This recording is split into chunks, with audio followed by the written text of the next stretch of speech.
नमस्कार, आप फ्रंटलाइन 24 देख रहे हैं। मैं हूं आपके साथ गौतम कुमार। अभी हमारे साथ मौजूद हैं डॉक्टर बी मृणाल झा। बीझा मृणाल डॉक्टर साहब हैं। बेनीपट्टी विधानसभा सीट के लिए इन्होंने निर्दलीय नामांकन कराया है। इनसे जानेंगे कि सर, आप एनडीए में टिकट के दावेदार थे, कहीं ना कहीं पिछड़ गए, क्या लगता है कहाँ चूक रह गई?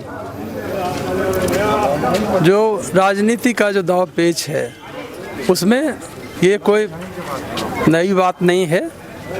और मैं ये बताऊं कि मैं साजिश का जो षड्यंत्र किया गया है उसका शिकार हुआ और मुझे बहुत खुशी हो रही है कि मैं किसी एक दल का नहीं, जो सुप्रीम कोर्ट है प्रजातंत्र में वो जनता होती है और जनता ने मुझे आज टिकट दे करके बेनीपट्टी विधानसभा से निर्दलीय प्रत्याशी के रूप में आज मुझसे नामांकन करवाया गया है। और आज आप देखेंगे जो आज का जो जन सैलाब था, जो अभूतपूर्व ऐतिहासिक जो जन सैलाब था, ये जो बेनीपट्टी का एक एक बेटा, एक एक माँ, एक एक बहन और बड़े बुजुर्गों का आशीर्वाद ये स्वतः स्फूर्त था ये। और हर एक दल का उसमें साथ मिल रहा है और मुझे बहुत खुशी हो रही है। यदि भगवती, यदि ईश्वर यदि कुछ करते हैं तो अच्छे के लिए ही करते हैं। पार्टी से आपको टिकट नहीं मिला, पार्टी ने फिर से मौजूदा जो यहाँ के विधायक हैं उन पे भरोसा जताया है। क्या लगता है कि जो पहली रेस है वहाँ पे आप पिछड़ गए, जो जनता जो जिस रेस में तय करने वाली है वहाँ पे आपकी जो जनता से अभिलाषाएँ क्या होंगी? क्या लगता है कि यहाँ पर आप मैदान मारेंगे? देखिए, ये षड्यंत्र का शिकार हुए हैं। आप मीडिया के लोग हैं और जो आम जनता भी है। आप अभी भी आप सर्वे करिए, पिछले 6 महीना 1 साल से यही सर्वे चल रहा था पार्टी में।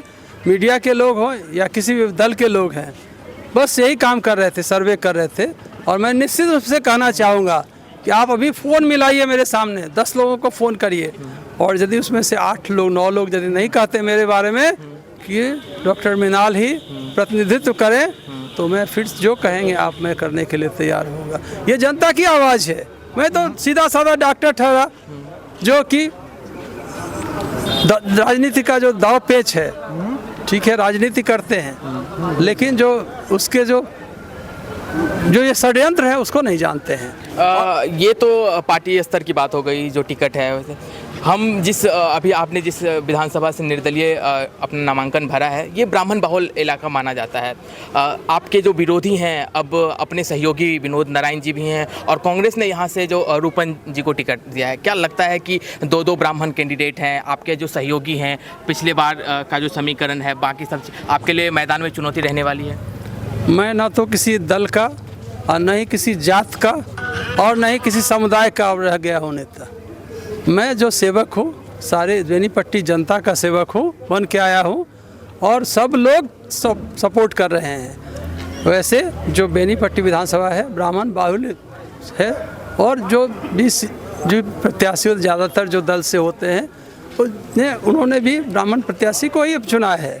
लेकिन जो यहाँ की जो जनता है, जो वोटर हैं, वो हर एक जात से, हर एक कम्युनिटी के लोग यहाँ रहते हैं और सारे कम्युनिटी से सपोर्ट मिल रहा है हमको। ये आप जब देखेंगे आज का जो नामांकन था उसमें भी देखेंगे।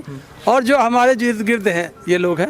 और मैं शुरू से बचपन से भी ब्राह्मण कुल में जन्म जरूर लिया हूँ, लेकिन हमने कभी कोई फ़र्क नहीं समझा। हमने जो हमारे पिताजी के जो बेस्ट फ्रेंड थे वो भी बशीर मास्टर, जब हमारे घर में जो सिताई पासवान, जो बचपन से जिनके घर में जिनकी पत्नी भी हमको दूध पिलाई है, जो हमारे जो साथ में रहने वाले लोग हैं, कभी फ़र्क नहीं समझे कि ये ऊंची जाति के हैं, पिछड़ी जाति के हैं। ये जब हम ज़मीन पे जाते हैं तो बहुत सारी जो मतलब मौजूदा विधायक जो है विनोद नारायण जी, उनके प्रति आक्रोश देखने को मिलता है। संगठन में भी अब टिकट के बाद तो कम से कम ये तो साफ साफ नज़र आ रहा है कि संगठन के लोग भी, उनके जो अपने कार्यकर्ता हैं वो भी नाराज़ हैं। क्या लगता है विनोद जी कहाँ चूक गए काम करने में या फिर अपने कार्यकर्ताओं को एकजुट रखने में? बहुत सारे लोग आप देखेंगे जो राजनीति जहाँ करते हैं, बहुत सारे लोग ये सोचते हैं कि उससे कैसे भ्रष्टाचार से, उससे कमीशन से अपना पेट चलाएं और पेट को भरें। और उनको लाख में नहीं, करोड़ों करोड़ डकार जाते हैं तभी उनको जो पेट नहीं भरता है उनका। लेकिन राजनीति उसके लिए नहीं है। स्थानीय जो समस्याएं हैं, बहुत सारी चीज़ें, क्या लगता है कि कहाँ पे जो समस्याएं जिनका निवारण होना चाहिए था और नहीं हुआ? कुछ नहीं हुआ। देखिए, विकास देखना है, विकास तो पूरा भारतवर्ष में हुआ है, पूरे बिहार में हुआ है, मिथिलांचल में भी कह रहे हैं विकास हुआ है, लेकिन बेनीपट्टी का विकास हुआ? आप देखिए झंझारपुर को, मैं अक्सर कहता हूँ, आप बेनीपट्टी को देखिए, दोनों में आकाश ज़मीन का अंतर है। और क्यों है अंतर? क्योंकि यहाँ जनप्रतिनिधि सही नहीं मिले। मैं तो जनता तो आक्रोशित क्यों है? जो तो आज 20 साल से उनसे रिलेशन होना चाहिए, जनता को उनके प्रति सम्मान होना चाहिए। आज एक भी कार्यकर्ता उनसे खुश नहीं है। बस कुछ चाटुकार और लोभी, जो कहते हैं ना, लोभी चटलक पापी के कुछ, वही रह गया है। अगर लेकिन मैं मक्कारों को बताना चाहता हूँ कि जनता सजग है, कर लो। गर्ज गर्ज मूढ़ंग च मधु यावत पिबाम में हम, ये जो गर्जना है ये यहाँ के लोग बताएंगे। ये 14 नवंबर को बताएंगे कि क्या हश्र होने वाला है। क्या लगता है, अगर आप जनता आप पे भरोसा करती है और आप जीत करके जाते हैं, तो क्या फिर से आप पार्टी को ही अपना समर्थन देंगे, नीतीश कुमार को मुख्यमंत्री बनाने के लिए समर्थन देंगे, या फिर कुछ अलग? देखिए, मैं प्रदेश संयोजक चिकित्सा प्रकोष्ठ का, और हमने आज तक 1 रुपया भी, जैसे बहुत सारे कार्यक्रम हुए करते हैं, पूरे प्रदेश में मेरा कार्यक्रम चलता है, और प्रदेश के जो शीर्ष नेतृत्व हैं, इवन कि हम केंद्र के भी बताएंगे, कभी आज तक 1 रुपया नहीं लिए हैं। और कोई ऐसा आदमी नहीं होंगे जो हमारे पंचायत से लेकर के और प्रदेश तक का जो लाभान्वित नहीं हुए होंगे हमसे। यदि 2 बजे रात को भी ज़रूरत पड़ता है तो ये बेटा खड़ा रहता है, ये कार्यकर्ता खड़ा रहता है। लेकिन अच्छा सिला दिया तूने मेरे प्यार का, अच्छा सिला दिया गया मुझे। और जो शीर्ष नेतृत्व है, मैं यही कहना चाहूँगा कि यदि मैं जीत के जाता हूँ तो उन्हें अपनी इस चीज़ का एहसास होगा कि हमने भूल किया, और ये युवाओं का देश है।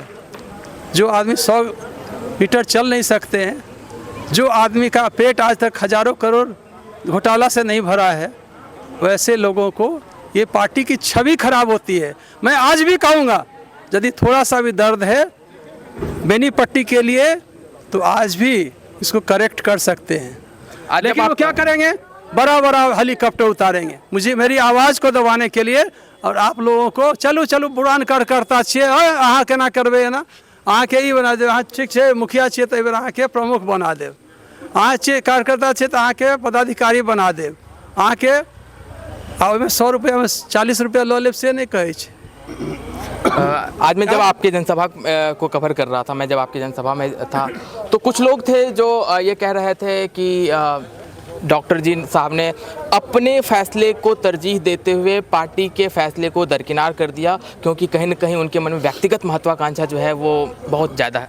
मैं आपको बताऊं, मैं ऐसा डॉक्टर हूं ना, 2 बजे रात तक काम करते हैं, ठीक है, 2 बजे रात तक काम करते हैं, और अपने जीने के लिए मैं बहुत कुछ करती है, मेरे लिए काफ़ी है वो कमाने के लिए। आज एक विधायक या एक मंत्री होने के बाद जो लोग सोचते हैं ना, यदि सच्चे मन से दूंदमड़ी खाली नहीं कमाए तो उसे कई गुना पैसा हम टैक्स देते हैं सरकार को, ये बताते हैं।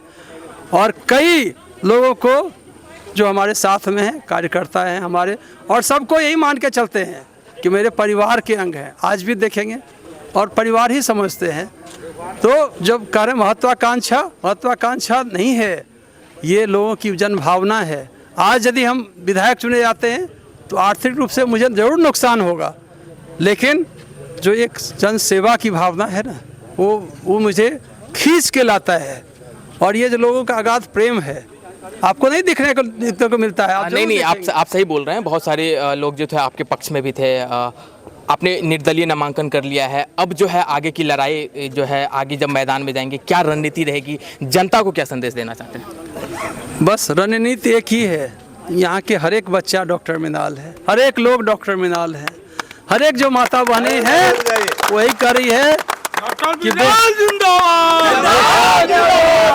यहाँ की जो माँ बांझ नहीं है, वो भी ऐसा पुत्र दी है, पैदा की है, जो यहाँ का जनप्रतिनिधित्व कर सकते हैं। और यहाँ का एक एक बच्चा जानता है कि हमें क्या करना है। बस जागो रहू संतो बिलैया मारे मटकी, ऐसा नहीं हो कि जो आंख बंद डिबा गए मेरे साथ हो गया है, जनता के साथ भी फिर एक दिन पहले हो जाए। और उससे हम जरूर कहेंगे सबको प्रार्थना होगी पूरी जनता से, अपने भाई बंधुओं से, अभिभावकों से, कार्यकर्ताओं से, माता बहनों से कि जगे रहिए, सजग रहिए, नहीं तो मटकी मार रहा है बिलैया। और उसके लिए सोइए मत, बहुत खुश मत होइए और सजग रहिए और करारा जवाब दीजिए उसको। फ्रंट लाइन से बात करने के लिए आपका बहुत बहुत धन्यवाद डॉक्टर साहब। हमारी शुभकामनाएं हैं कि आप मैदान में बहुत बहुत धन्यवाद आपका भी। तो हमारे साथ बात कर रहे थे डॉक्टर मृणाल। आपने देखा कि किस तरीके से इनकी रणनीति है, तमाम सवाल, तमाम जो बातचीत है जो इनको लेकर के कहा जा रहा था, जो उठ रहे थे, महत्वाकांक्षा की बात चल रही थी, संगठन में बगावत की बात चल रही थी, बहुत सारा सवाल था जिसका इन्होंने खुल के जवाब दिया है। आपको यह वीडियो कैसा लगा हमें कमेंट करके जरूर बताइएगा। नमस्कार।